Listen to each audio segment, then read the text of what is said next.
श्रीमन्महागणाधिपतये नमः। ओम लक्ष्मीनारायणाभ्यां नमः। उमामहेश्वराभ्यां नमः। वाणी हिरण्यगर्भाभ्यां नमः।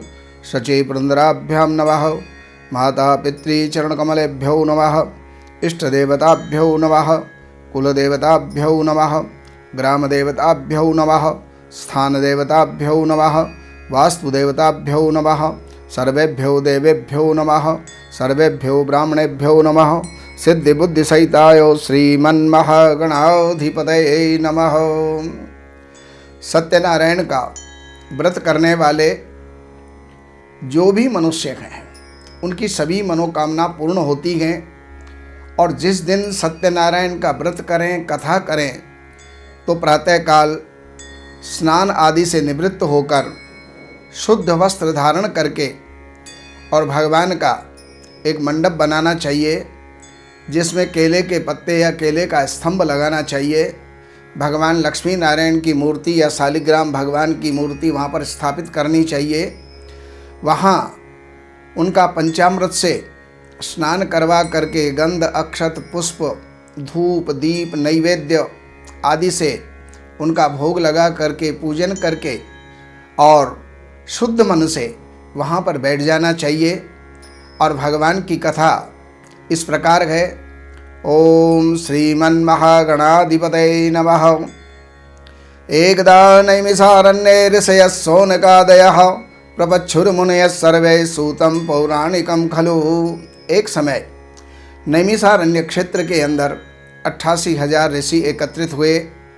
उन्होंने एक बहुत बड़ा भारी सत्र किया और वो 1000 वर्ष में समाप्त होने वाला था।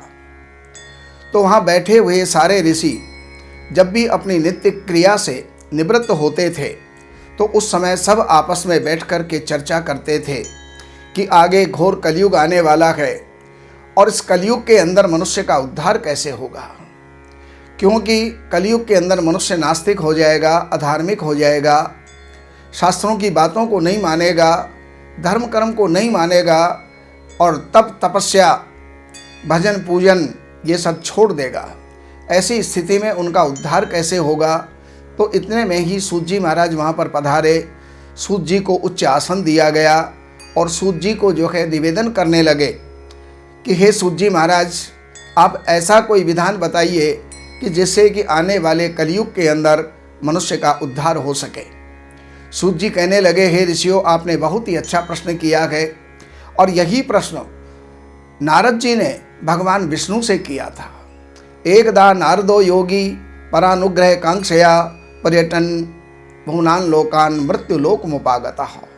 नाना लोकों में भ्रमण करते हुए नारद जी एक बार भूमंडल पर आए और मनुष्यों को बड़ा दुखी देखा। दुखी देख करके मन में सोचने लगे इनके लिए क्या उपाय किया जाए। तो वो सीधे भगवान नारायण के पास बैकुंठ के अंदर पहुँचे और भगवान नारायण की स्तुति करते हुए और वहाँ पर पहुँचते गए, कीर्तन करते हुए जाते गए कि श्रीमन्नारायण नारायण नारायण भगवन नारायण नारायण नारायण श्रीमन्नारायण नारायण नारायण भगवन नारायण नारायण नारायण लक्ष्मी नारायण नारायण नारायण। बैकुंठ में पहुँचे, भगवान का दर्शन किया। भगवान जो है शेषनाग की सैया पर शयन कर रहे हैं। लक्ष्मी जिनका चरण दबा रही है, 4 जिनकी भुजाएं हैं, शंख चक्र गदा और पद्म को धारण किए हुए हैं। तो भगवान नारद जी वहाँ पर जो है भगवान के पास पहुँच करके प्रार्थना करने लगे कि नमो वांग मनसा अतीत। हे भगवान, आप जो है अनंत गुणों के भंडार हैं, संसार के आदि कर्ता हैं, पालन करता हैं, सब कुछ आप ही हैं। मैं आपको बारंबार प्रणाम करता हूँ। तो नारद जी को प्रणाम करते हुए देख करके भगवान कहने लगे, किमर्थम आगतोस्तित्वम किमते मनसि वर्तते। हे नारद, आपके आने का कारण क्या है और आपके मन के अंदर क्या है। तो नारद जी कहने लगे, हे प्रभु, संसार के अंदर प्राणी बहुत दुख पा रहा है, मनुष्य बहुत दुख पा रहा है। उनके उपाय के लिए मैं यहाँ पर आया हूँ, कोई समाधान दीजिए और उनके कष्टों का निवृत्त कीजिए, निवारण कीजिए। भगवान कहने लगे, हे नारद, तुम्हारे स्नेह के कारण से मैं एक ऐसे व्रत को प्रकाशित करता हूँ जो स्वर्गे मृत्ये च दुर्लभम, स्वर्ग और मृत्यु लोक के अंदर वो दुर्लभ है। सत्यनारायणो विष्णु वांछितार्थ फलप्रदः। भगवान सत्यनारायण सभी की मनोकामनाओं को पूर्ण करने वाले हैं। उनका जो भी कोई व्रत करे उसकी हर मनोकामना पूर्ण होगी और पापों से मुक्त होगा। नारद जी ने कहा, प्रभु एक बात बताओ, क्या क्या मनोकामना जो है पूर्ण होती है इस सत्यनारायण के व्रत से? तो भगवान कहने लगे कि दुख शोकादि समनम, धन धान्य प्रवर्धनम, दुख और शोक को मिटाने वाला है, धन धान्य को बढ़ाने वाला है, सौभाग्य संततिकरम, सर्वत्र विजय प्रदम, सौभाग्य और संतान को देने वाला है, सब जगह विजय प्रदान करने वाला है। नारद जी ने कहा, प्रभु इसका व्रत कैसे करें, क्या विधान है, कब करें? भगवान कहने लगे कि वैसे तो सत्यनारायण का व्रत कभी भी किया जा सकता है, जब भी मन के अंदर श्रद्धा और भक्ति उत्पन्न हो जाए तब ही सत्यनारायण का व्रत किया जा सकता है। संध्या के समय पर भाई बंधुओं को बुला करके, ब्राह्मण को बुला करके, दक्षिणा दे करके कथा श्रवण करना चाहिए।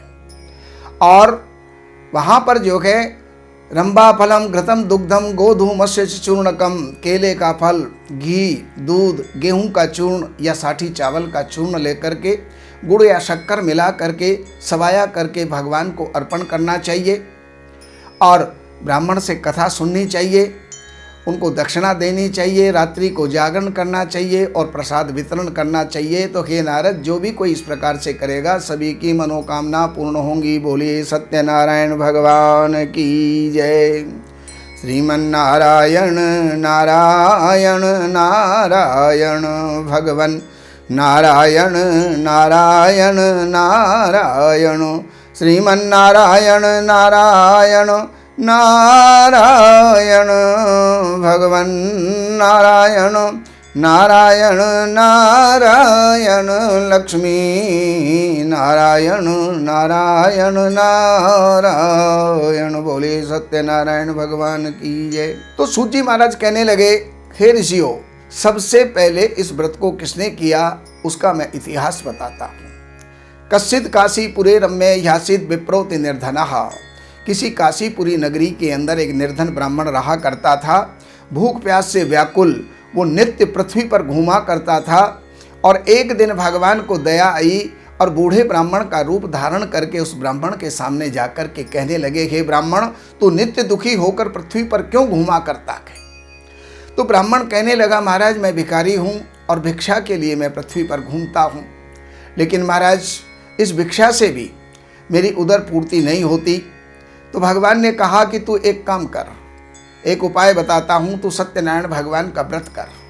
सारा विधान उसको समझाया गया और जब भगवान अंतर्धान हो गए तो रात्रि में उसने विचार किया कि जो भी कुछ कल की भिक्षा से मुझे प्राप्त होगा मैं उसी से सत्यनारायण भगवान का व्रत करूँगा। दूसरे दिन प्रातःकाल भगवान का नाम स्मरण करके, संध्या वंदन करके और वो नगरी के अंदर भिक्षा लेने के लिए गया तो पहले ही घर के अंदर वो पहुंचा था कि उसको प्रचुर मात्रा में धन की प्राप्ति हो गई, भिक्षा की प्राप्ति हो गई। उसी को बेच करके और उसने भगवान के पूजन का सामान इकट्ठा किया, ब्राह्मण को बुलाया और उसने जो है भगवान की कथा सुनी।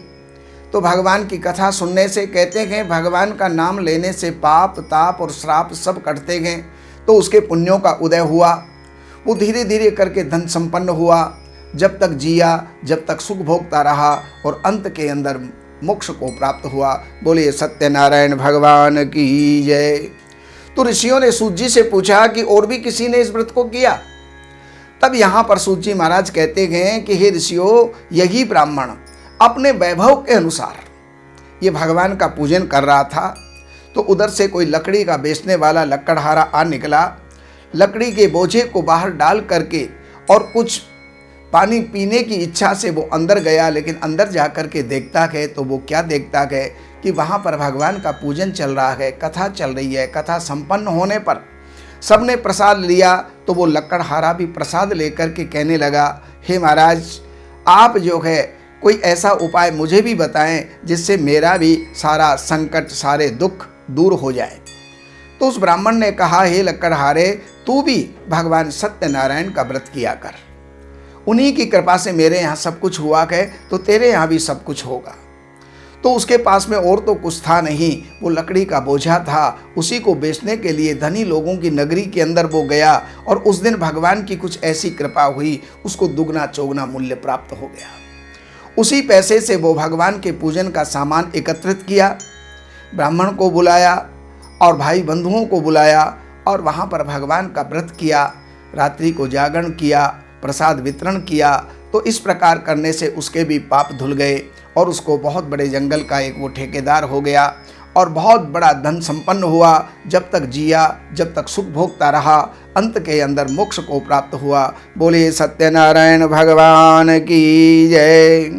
श्रीमन्नारायण नारायण नारायण, भगवान नारायण नारायण नारायण, श्रीमन्नारायण नारायण नारायण, भगवान नारायण नारायण नारायण, लक्ष्मी नारायण नारायण नारायण। बोले सत्यनारायण भगवान की जय।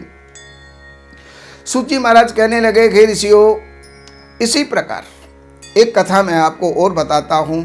एक उल्कामुख नाम का राजा, बड़ा ही धर्मज्ञ और बड़ा ही नीतिवान, प्रजा को पुत्र के समान पालन करने वाला, और वो भद्रशिला नदी के किनारे पर अपनी सती साध्वी स्त्री को साथ में लेकर के सत्यनारायण भगवान की पूजन कर रहा था।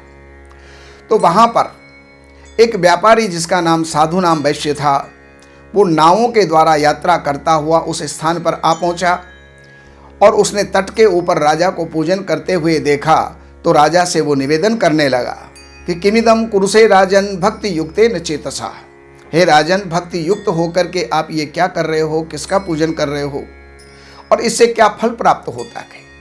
राजा ने कहा कि साधु, ये अतुल तेजस भगवान सत्यनारायण का व्रत है। भगवान की कृपा से मेरे यहाँ सब कुछ है, नौकर हैं, चाकर हैं, धन है, खजाना है, फौज है, सेना है, लेकिन मुझे पुत्र नहीं है, इसलिए पुत्र की प्राप्ति के लिए मैं ये व्रत कर रहा हूँ। तो भगवान का ये जो व्रत है, इससे सब कुछ कामना पूर्ण होती है। तो साधु नाम का वैश्य एकदम से चौंक पड़ा और कहने लगा, ममापि संततिर नास्ति, मेरे भी संतान नहीं है महाराज, आप कृपा करो और मुझे भी इसका विधान समझाओ। राजा ने उसको सारा विधान समझाया।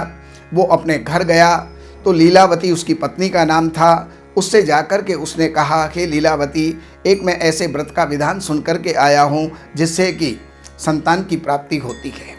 लीलावती प्रसन्न हुई, कहने लगी, हे स्वामी, कल ही हम इस व्रत को करेंगे। लेकिन उस समय पर कुछ व्यापार का कार्यभार अधिक था, इसलिए साधु नाम का वैश्य कहने लगा, हे देवी, हम व्रत जरूर करेंगे, लेकिन एक दफ़ा संतान हो जाए तो फिर हम धूमधाम से करेंगे। भगवान की कृपा हुई, लीलावती गर्भवती हुई। 10वें महीने सुंदर कन्या का जन्म हुआ और उसका नाम कलावती रख दिया गया।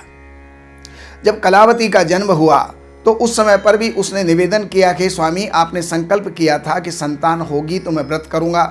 तो वो कहने लगा कि अब विवाह के समय कर लेंगे, उसमें कौन सा विलंब है, विवाह भी कन्या का जल्दी ही हो जाता है। तो वहाँ पर वो जो है कलावती, इसका नाम कलावती रखा गया था, वो कलावती कलाओं को बढ़ती हुई पूर्ण कलाओं को प्राप्त होने लगी, सखियों के साथ में खेल रही थी। तो वहाँ पर साधु नाम के वैश्य ने देखा कि अब इसका विवाह कर देना चाहिए। और साधु नाम का वैश्य एक सुंदर नगर से, कांचन नगर से एक सुंदर वैश्य के पुत्र को ढूंढ करके उसके साथ में सगाई कर दी, विवाह कर दिया। लेकिन विवाह के समय भी वो भूल गया कि मैंने कोई व्रत का संकल्प लिया है, और भूलने के कारण भगवान रुष्ट हो गए। और इधर से साधु नाम का वैश्य अपने दामाद को साथ में लेकर विदेश में व्यापार करने के लिए चला गया। भगवान ने उसको श्राप दे दिया कि जा, तुझे दारुण दुख की प्राप्ति होगी, क्योंकि तू झूठा संकल्प करता है। और वो विदेश में जाकर के और व्यापार करने लगा। राजा चंद्रकेतु के यहाँ पर व्यापार कर रहा है उस राज्य के अंदर। और भगवान की माया कुछ ऐसी फिरी कि राजा के यहाँ पर चोरी हो गई और चोर जो है धन को चुरा के भाग रहे हैं। सिपाही उनको पकड़ने के लिए दौड़ रहे थे और भागते भागते सिपाही उस जगह गायब हो गए जहाँ पर साधु नाम वैश्य की दुकान हुआ करती थी, और वहाँ पर सारा धन वहाँ पर फेंक गए। जब वहाँ तलाशी ली गई तो वहाँ पर साधु नाम वैश्य के पास में राजा का धन मिल गया। उन्हीं को चोर ठहरा दिया गया, राज दरबार में पेश किया गया और राजा ने उनकी एक नहीं सुनी और उनको कठिन कारावास में डाल दिया। जितना भी धन था उसको भी छीन लिया। इधर से लीलावती और कलावती वो जो है चिंता में व्याप्त हो गई। वहाँ पर कमाने वाला कोई था नहीं, जो धन था उसको चोर चुरा ले गए। अब वो अन्न वस्त्र की चिंता के अंदर घर घर भटकने लगी। किसी के भी यहाँ पर झाड़ू पोछा बर्तन आदि करके अपना गुजारा करने लगी। एक दिन कलावती पड़ोसन के यहाँ पर जो है कुछ मांगने के लिए गई थी और पड़ोसन के यहाँ पर उसने भगवान सत्यनारायण का व्रत होते हुए देखा। काफ़ी विलंब हो गया वापसी में आने में, तो वहाँ पर लीलावती ने कहा, हे बेटी इतनी रात गए तू कहाँ रही, तेरे मन में क्या है? तो वो कहने लगी कि माँ पड़ोसन के यहाँ पर आप ही ने भेजा था और वहाँ पर सत्यनारायण भगवान का पूजन चल रहा था, तो इसको याद आया कि ये वही सत्यनारायण भगवान का व्रत है जिसको हमने करना था, लेकिन आज तक हम उसको नहीं कर पाए। तो दूसरे ही दिन उसने जैसा भी उसके पास में था उसी के अनुसार उसने सत्यनारायण भगवान का व्रत किया और भगवान से प्रार्थना की कि हे प्रभु मेरे कोई पाप हों, मेरे पति के कोई पाप हों, मेरे दामाद के कोई पाप हों तो उनको आप क्षमा करो, और मेरे पति किस देश में हैं, किस हाल में हैं, किस चाल में हैं, उनका समाचार प्रभु मुझे दिला दीजिए, मुझे और कुछ भी नहीं चाहिए। तो राजा के यहाँ पर जो साधु नाम का वैश्य और उनका दामाद जेल खाने में बंद थे, भगवान ने राजा चंद्रकेतु को जाकर के स्वप्न में कहा, हे राजा तू जिनको बंद कर रखा है वो साधु नाम का वैश्य चोर नहीं है, ये सब मेरी माया थी, और प्रातःकाल होते होते उनको जेल खाने से मुक्त कर देना, अन्यथा मैं तेरा राज्यपाट नष्ट कर दूंगा। प्रातःकाल होने से पहले पहले उनको जेल खाने से छुड़ाया गया, राज दरबार में पेश किया। राजा ने कहा, हे साधु मेरे से भूल हो गई, मुझे विश्वास है कि तुम चोर नहीं हो, और जितना धन मैंने तुम्हारा छीना है उससे दुगना धन मैं तुम्हें दे करके और यहाँ से विदा करता हूँ। जब वो वहाँ से जाने लगे तो अपनी नाव के अंदर उस धन को लाद रहे थे। भगवान ने देखा कि इनकी आज परीक्षा लेनी चाहिए, तो दंडी स्वामी का रूप धारण करके भगवान वहाँ पर पहुँचे। जाकर के कहने लगे, हे साधु तेरी नाव में क्या है? साधु नाम वैश्य चकरा गया, चकित हो गया और सोचने लगा कि मैं भेद बताऊं या ना बताऊं। इसलिए वो कहने लगा, महाराज मेरी नाव में तो लता और पत्र हैं। तो उनकी झूठी वाणी को सुन करके और भगवान रुष्ट हुए, दंडी स्वामी के रूप में थे, उन्होंने श्राप दे दिया कि जो तूने कहा वही सब तेरी नाव में हो जाए। और उसने नाव को खोल करके देखा तो वही लता पत्र जो जो सामग्री उसने बोली वही सब उसके अंदर व्याप्त थी, उपलब्ध थी, मौजूद थी। और वो बेहोश होकर जमीन पर गिर पड़ा कि मेरे पास तो हीरे मोती सोना चांदी सब कुछ था, सब कुछ गायब हो गया। लेकिन दामाद ने उसके जल का छींटा दिया, होश करवाया और कहने लगा, आपका माल आपको मिल जाएगा, ये दंडी स्वामी का श्राप है, आप उनके पास में जाकर के क्षमा याचना कीजिए। तो दौड़े दौड़े दंडी स्वामी के पास में पहुँचे, चरण पकड़ लिया और प्रार्थना करने लगे, हे गुरुदेव, हे प्रभु, हे महात्मन, हमसे भूल हो गई है, हम आपको पहचान नहीं सके, हमें आप क्षमा करें। तो उधर दंडी स्वामी ने कहा, हे साधु तूने संकल्प किया था सत्यनारायण के व्रत का, तूने नहीं किया, संतान हुई तब भी नहीं किया, और उसका विवाह हो गया तब भी तूने नहीं किया। तब वो कहने लगा, महाराज मैं अब सत्य प्रतिज्ञा करता हूँ, जैसा मेरा वैभव है उसके अनुसार मैं भगवान सत्यनारायण का व्रत करूँगा, पूजन करूँगा। भगवान ने कहा, जो दंडी स्वामी के भेष में थे, कहने लगे, जा तेरी मनोकामना पूरी होगी। तो वापस नाव में आकर के देखा, जैसा था वैसा का वैसा उसको प्राप्त हो गया। और उसी को लेकर के अपनी नगरी की तरफ वो जो है प्रस्थान किए। तो जब नगरी के अंदर पहुँचे तो धन के रक्षक दूतों को बोला गया कि जाओ हमारे घर संदेशा दे करके आओ। तो लीलावती और कलावती भगवान का पूजन कर रहे थे, तो वहाँ पर आवाज़ लगाई कि साधु नाम के वैश्य नगर के किनारे आ गए हैं, उनकी अगवानी के लिए चलिए। तो लीलावती ने कलावती से कहा, बेटा तेरे पिताजी आ गए हैं, कोई आवाज़ दे रहा है, मैं उनकी अगवानी के लिए जा रही हूँ, तू भी पूजन समाप्त करके जल्दी चली आना। तो माँ चली गई और बेटी भी पूजन समाप्त करके जल्दी जल्दी में प्रसाद लेना भूल गई और वहाँ पर पहुँच गई। भगवान ने अपने प्रसाद का प्रभाव दिखाते हुए और उसके पति यानी साधु नाम वैश्य के दामाद को और नाव को दोनों को लुप्त कर दिया। जब वहाँ पर नाव और दामाद जब नहीं नजर आया तो बेटी कलावती विलाप करने लगी कि हे भगवान, अब मेरा जीवन बेकार है, अब जीवन मेरा बेकार है, अब मैं जी कर के क्या करूँगी, इससे तो मेरा मर जाना अच्छा है।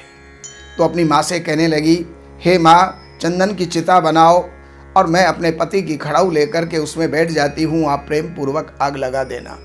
साधु नाम का वैश्य सोचने लगा, हे भगवान, ये सब क्या हो गया? जब बेटी ही जा रही है, दामाद चला गया, धन चला गया, तो हम भी जिंदा रह करके क्या करेंगे? तो वो नदी के अंदर छलांग लगाने के लिए, कूदने के लिए, आत्महत्या करने के लिए तैयार हुए। इतने में ही आकाशवाणी हुई। भगवान ने आकाशवाणी के द्वारा कहा, हे साधु, तेरी बेटी मेरे प्रसाद का अपमान करके आई है, ये घर जाकर के प्रसाद ग्रहण करेगी तो अपने पति के दर्शन करेगी। वो दौड़ करके घर गई है, भगवान से क्षमा याचना किया है और प्रसाद ग्रहण किया है और वहाँ से वापस आई है तो जैसा था वैसा का वैसा हो गया। इसके पश्चात ये सभी हर महीने, हर पूर्णमासी, हर संक्रांति के दिन सत्यनारायण भगवान का व्रत करने लगे। तो जब तक जिए, जब तक सुख भोगे और अंत के अंदर मोक्ष को प्राप्त हुए। बोलिए सत्यनारायण भगवान की जय। श्रीमन्नारायण नारायण नारायण, भगवन् नारायण नारायण नारायण, श्रीमन्नारायण नारायण नारायण, भगवन् नारायण नारायण नारायण, श्रीमन्नारायण नारायण नारायण। बोले सत्यनारायण भगवान की जय। तो अब यहाँ पर सूत जी महाराज कहने लगे, हे ऋषियों, एक चंद्रकेतु नाम का राजा था, उससे भी एक भूल हो गई। वो जंगल के अंदर शिकार करके आ रहा था, एक बड़ के पेड़ के नीचे आकर के ठहरा। वहाँ पर कुछ ग्वाल बाल भगवान का पूजन कर रहे थे। उनके पूजन में भी वो जाकर के नहीं बैठा, उनके हाथ का दिया हुआ प्रसाद भी इसने स्वीकार नहीं किया। इसके फलस्वरूप इसके 100 पुत्र थे, नष्ट हो गए। राज्य की गद्दी के ऊपर कोई और ही विराजमान था, अर्थात राज्यपाट उलट पुलट हो गया।